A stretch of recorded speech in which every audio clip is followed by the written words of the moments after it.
نہ جانے اللہ پاک کو ایسی کون سی ادا پسند آ گئی اس شخص کی کہ جہاز کو 2 دفعہ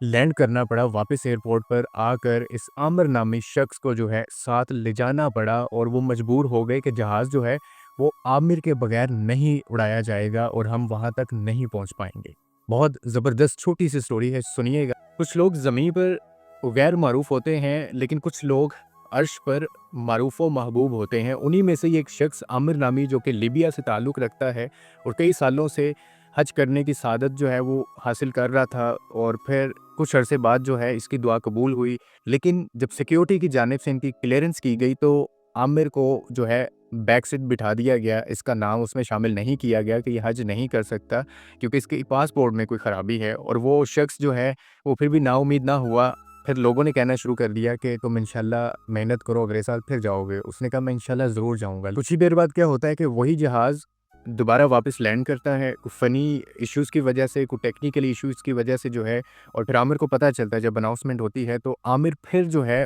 وہ سیکیورٹی کی جانب بڑھتا ہے اور کلیئرنس کروانے کی کوشش کرتا ہے، لیکن دوسری بار پھر اس کو ریجیکٹ کر دیا جاتا ہے اور عامر نا امید نہیں ہوتا، پھر واپس آ جاتا ہے اور جہاز اڑان بھر لیتا ہے۔ اور پھر کچھ دیر بعد جو ہے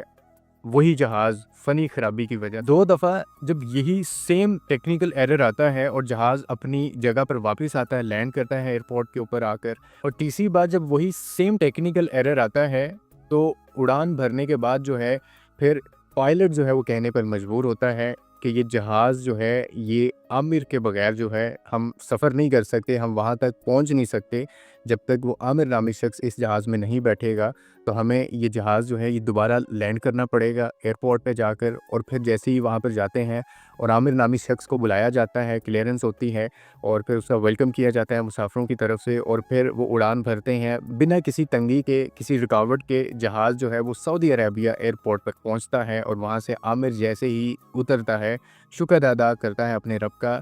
اسی لیے کہا جاتا ہے کہ یقین اتنا پختہ رکھو کہ آپ کی آنکھوں میں وہ تڑپ نظر آئے، آپ کے دل میں وہ احساس ہو، وہ ان پہاڑوں کو بھی ہٹا سکتا ہے جو آپ کے لیے رکاوٹ بن جاتے ہیں، جس کی اجازت کے بغیر ایک پتہ نہیں ہلتا،